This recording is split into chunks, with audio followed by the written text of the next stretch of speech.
You know, some stories they get under your skin. They lodge themselves in our collective memory and just refuse to let go. They become more than a dusty old case file. They become a part of our culture.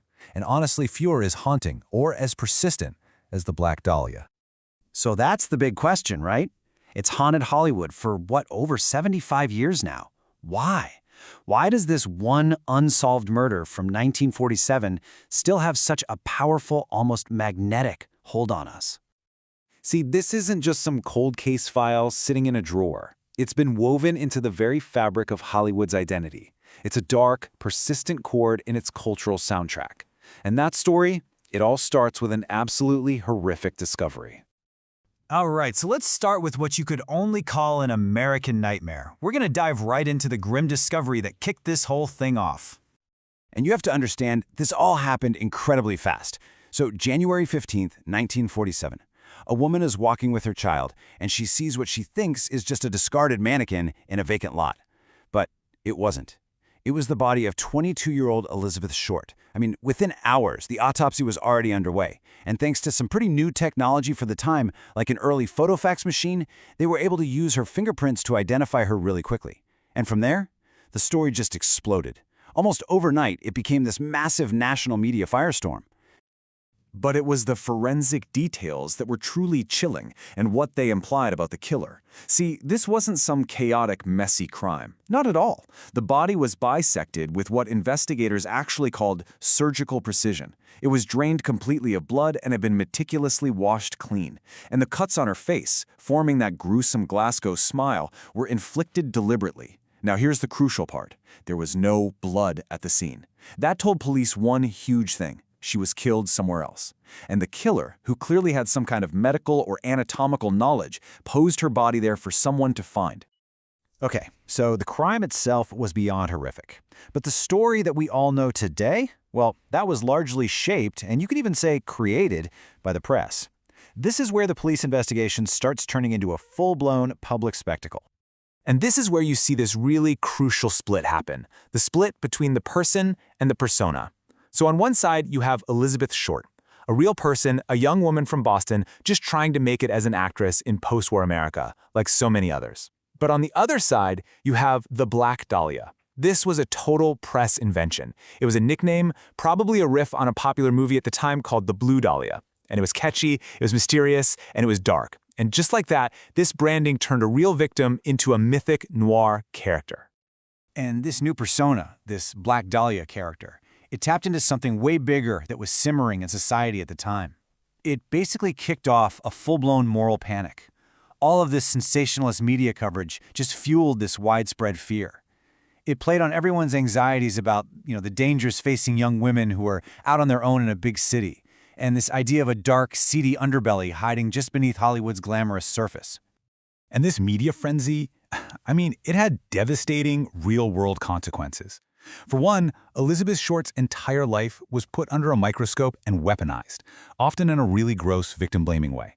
For another, the LAPD was just flooded. Thousands of bogus tips, dozens and dozens of false confessions. It just completely muddied the investigation.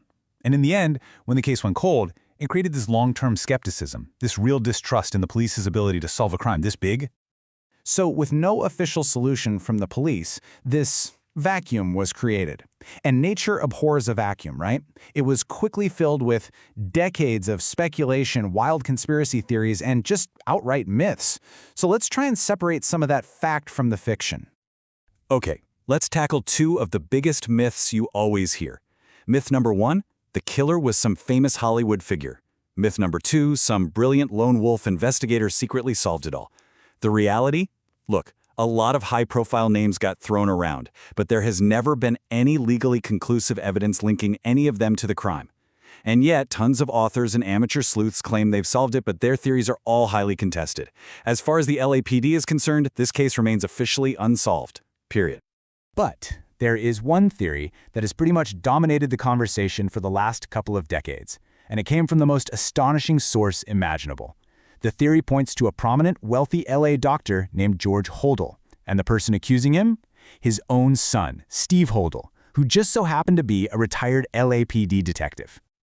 So, Steve Hodel's case against his own father, It's really built on circumstantial evidence, things like handwriting analysis of letters the killer supposedly sent, stuff like that.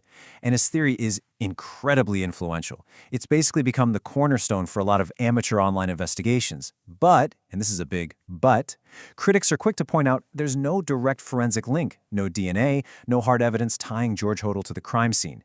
They also raise a really valid concern about confirmation bias, the danger of seeing patterns and connections just because you're so convinced they're there. So let's recap, right?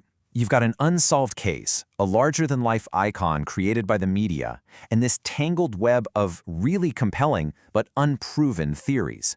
All of this together helps explain why, even all these years later, the Black Dahlia still casts such a long, dark shadow over our culture.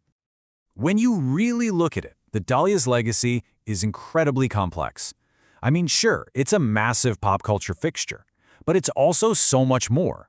It's become this crucial touchstone for how we talk about the ethics of true crime. It's a benchmark for cold case forensics. And maybe most importantly, it's kind of a dark mirror held up to society itself.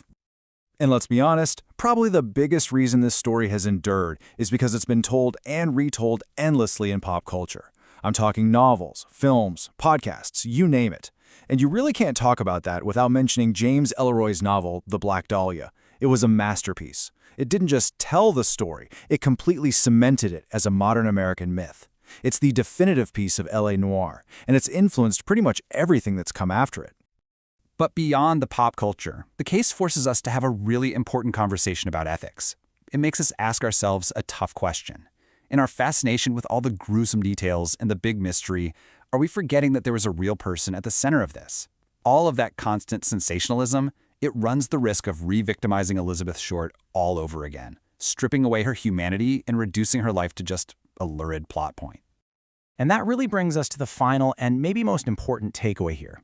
Maybe the reason the Black Dahlia case is still unsolved isn't just because of a lack of evidence. Maybe it's because the case itself acts as a kind of mirror. Think about it. The story we choose to tell about her, whether it's a story about a fallen starlet or a story of police failure or this deep, dark Hollywood secret, that story says so much more about us, about our own fears, our fascinations, and our anxieties than it might ever tell us about what really happened on that cold January morning back in 1947.